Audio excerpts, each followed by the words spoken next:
how do you try to deal with that as a regulatory barrier? And then lack of funding and lack of time, that's always a problem. But even given those pretty big regulatory barriers, I think in the North Pacific we have been able to move forward with the ecosystem approach and try to do things. And those are just some general ecosystem principles that we follow. So I tried to think about, looking over recent years, to the last 10 to 15 years, what are some of the big trigger events that have facilitated the advance of an ecosystem policy in the North Pacific? And obviously legislative change is always a big one. The Sustainable Fisheries Act, we ended up with revised overfishing definitions, and talked about that yesterday in terms of putting in a control rule that allows for rebuilding of depleted stocks.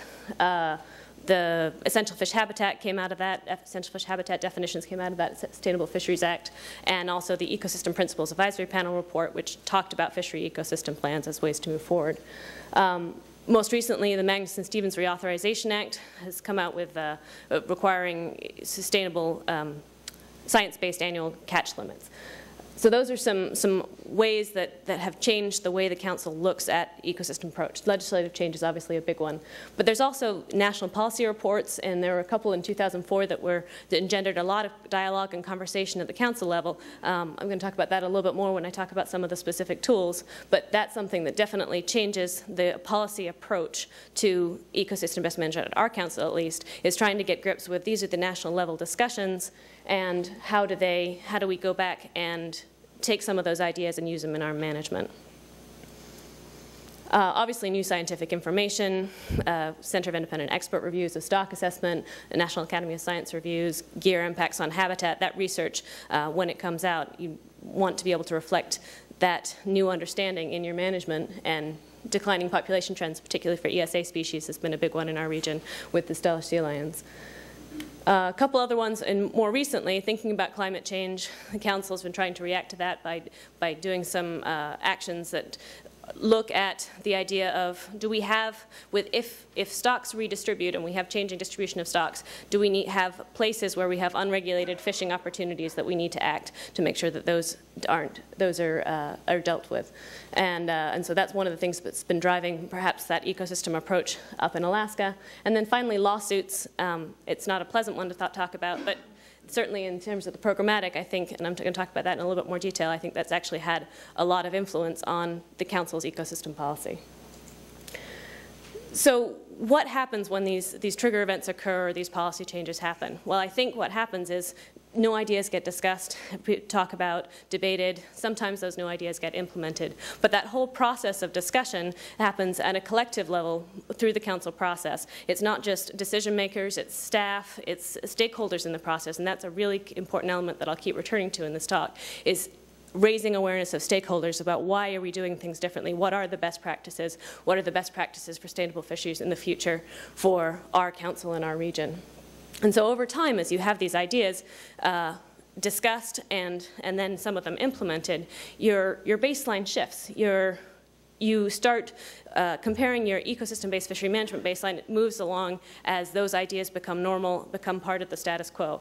And I think that's a really important concept. I think it's been talked about. I think Jason talked about it as well, the idea that it's not a question of looking back and getting credit for how far we've come, but this is now. This is what we do now. This is part of our ecosystem approach. But your constant focus needs to be, well, we're always trying to improve. What can we do better? What can we change to do a little bit differently, and maybe to move some of those, advance some of those concepts further. And because you have these ideas become part of that status quo, your stakeholders and your decision makers will keep you up to that higher bar. So their expectations are that you will be able to look at things more comprehensively, and you will have to continue to meet that bar. I personally think that the Council structure, and coming on from Don's comments, this is particularly apt. The Council structure really does facilitate this way of progressive change. First of all, we have a rotating membership. We have a new member almost every year on our Council. And when those new members come into the Council process, they accept what is happening currently as the status quo. And so you really do have that we certainly have a lot of people who have the institutional history with the process, but I think in terms of our membership, we are constantly moving forward that baseline of best practices of what we do, which includes ecosystem approach, as we rotate our membership through for decision making. We also have constant input from stakeholders and the public. And the fact that we have, that our council has, or all councils have public testimony before every decision-making action, I think is really a good way of getting comfortable with new ideas, new best practices ideas, come forward into the process, and people really have a chance to think about those and to start seeing how those best practice ideas might be applied to other concepts. And finally, and I think this is the most important, the Council is a transparent public forum for decision making. So it's not just decision makers who are becoming educated about better practices, how to do an ecosystem approach better, but it's everybody in the process. And I think that fundamentally that buy-in from stakeholders, or that education of stakeholders as to why we're doing things, and involving stakeholders in the decision-making process of what's the best way to move forward, why are we choosing this action, why is this ecosystem approach a better way to take, I think that's really something that allows the ecosystem approach to take root and be a lot more effective when you have that buy-in from your constituency. Not, obviously, there's arguments about whether the council process includes all stakeholders, but I think there's certainly, you get a lot of people who are involved, and it's a public forum, anybody can be. And I think that's a really valuable tool in trying to have people understand why it is you're taking the actions you're taking. I think that's what allows these types of ecosystem principles to really take root in management. Another factor as to why Alaska is touts the ecosystem approach as part of their management, I think, is also geography.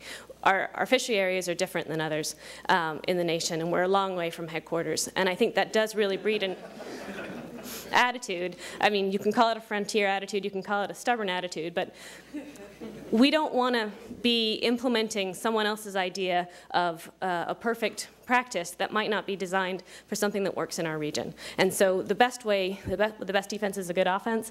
The best way to get around that is to say, well, look, okay, these are the national ideas, the ecosystem principles that are being talked about.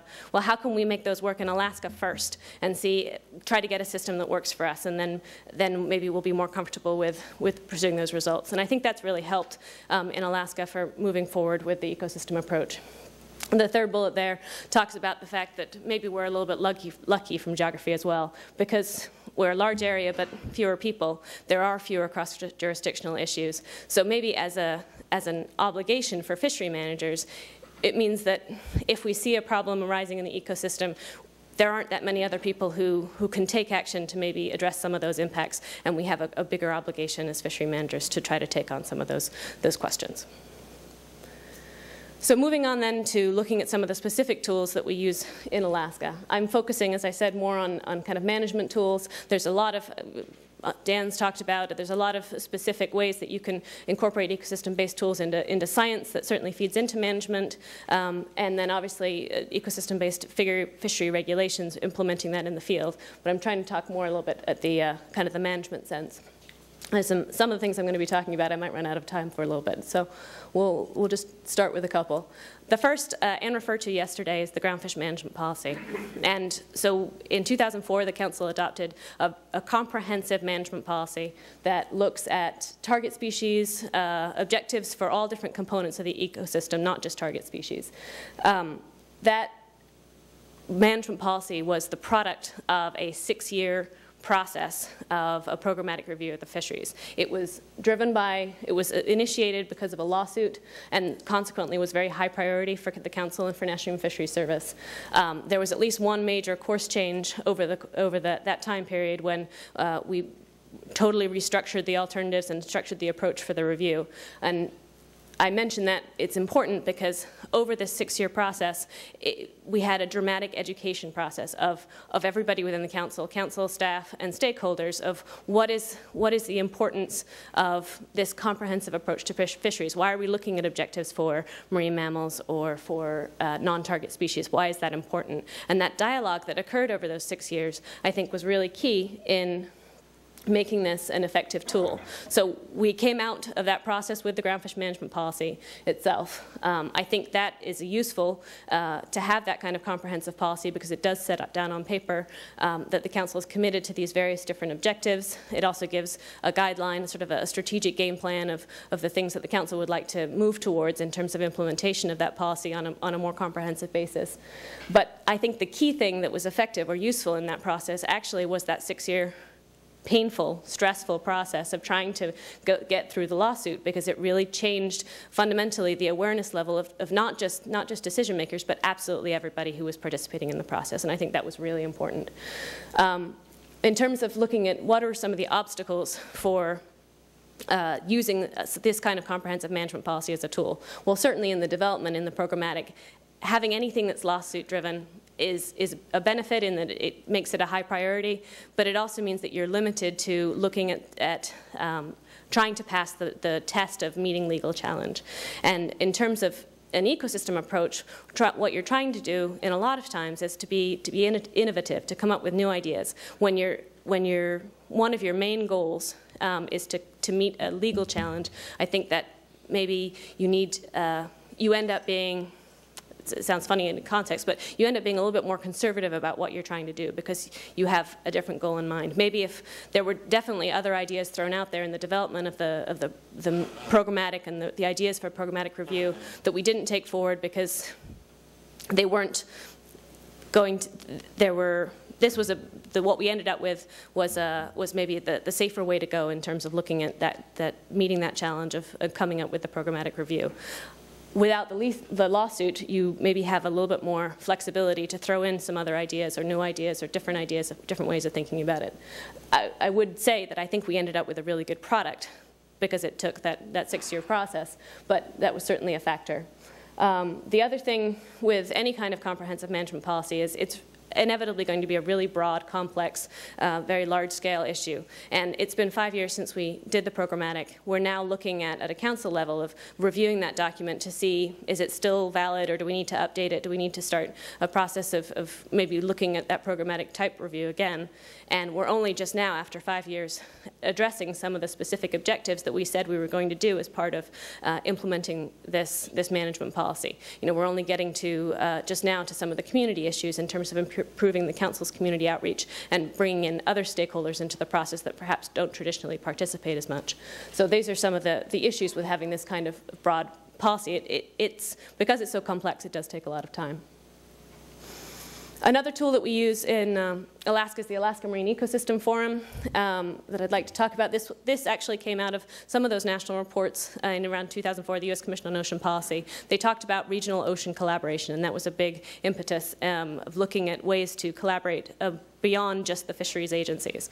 And so in response to that, the Council, through its Ecosystem Committee and through staff, approached a number of other federal and state agencies to create what is now the Alaska Marine Ecosystem Forum. It includes federal and state representatives of agencies with jurisdiction over activities affecting the marine ecosystem, and there's a memorandum of understanding signed amongst those agencies. These are the member agencies. There's 11 federal and 4 state. The purposes are just to get together and for dialogue, information exchange, to have opportunities to find out what other agencies are doing. Maybe there's opportunities for joint work or problem solving. The forum itself doesn't have any jurisdiction, so all of the outcome, if you like, of the meetings would be on an individual basis between individual agencies. But it's an opportunity for people to get together and find out what other agencies are doing. We've had about 6 or 7 meetings to date, and it's been a really useful forum. I think it's gone beyond its infancy, where the Council was really put a lot of effort into trying to get this forum to work. And I think now that maybe it has enough legs of its own that other people are still interested in and find it a useful exercise to get together agency representatives and talk about marine ecosystem issues. So in that way, I think it's an effective tool, but some of the big obstacles, if you were trying to implement something like this, one of the problems we ran into was the Federal Advisories Committees Act, which basically doesn't allow, the problem with FACA is that the Council participates. The Council is not officially a government organization or quasi-federal, but that means legally we're not federal. And because of that, it it potentially violates FACA laws that we're consulting with multiple agencies. So the compromise that we came to, which was a pretty lengthy discussion with lawyers, but some creative thinking on the part of the lawyers as well, was that we can create the AMEF, but we can't come to any kind of finding or consensus opinion within the forum. I personally think that if that were an option, the Alaska Marine Ecosystem Forum would be a more valuable and effective group, but it's still great. So it's one of the compromises that you have to live with. And then another tool that we talked about is the Fishery Ecosystem Plan for the Aleutians. And this is interesting to hear what the Pacific Council is doing because it's somewhat along the same lines. We developed the Fishery Ecosystem Plan. Was adopted, the first draft, the first iteration, final iteration of that was adopted by the Council in 2007. The group that put that together, there's actually probably, excuse me, quite a lot of you in the room, but it was an interagency writing team. I think for scientists from various agencies, a lot from the Alaska Fisheries Science Center, but others as well. The scope of that document is to look at the Aleutian Islands as a cohesive ecosystem. So look across the fisheries. There are 3 fishery management plans that are operational in the Aleutians, and they're state fisheries. So try to look on a broad scale, what are some of the ecosystem relationships. This is the boundary we're looking at. We chose an ecological boundary at Samaga Pass, which so we're looking basically at the western part of the Aleutian Islands.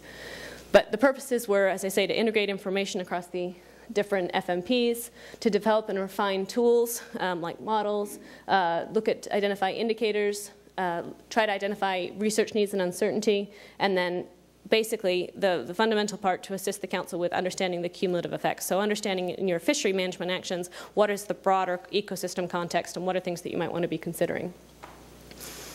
And so the way we structured the FEP was we first tried to pull together what do we know about the Aleutian Islands ecosystem processes, and then we tried to prioritize what are some of the ones that are important for the Council. So what are some of the key interactions and relationships that we should know about and we should monitor, that those things seem pretty fundamental to understanding what's going on in the Aleutians and how the ecosystem might react to change. And then we tried to do a risk assessment that's tried to identify, at least on a pretty basic level, what are some of the priority concerns? What things should the Council, given that the Council is the audience, fishery managers are the audience, what are some of the priority concerns for the Council, and then what are some of the implications for looking at that risk and trying to find ways to reduce it? And this just shows some of the 5 categories of interactions that we chose, and there were about 22 key interactions that we highlighted for the Aleutian ecosystem. So we're looking at the FEP as an ecosystem-based fishery management tool. A lot of the reason it was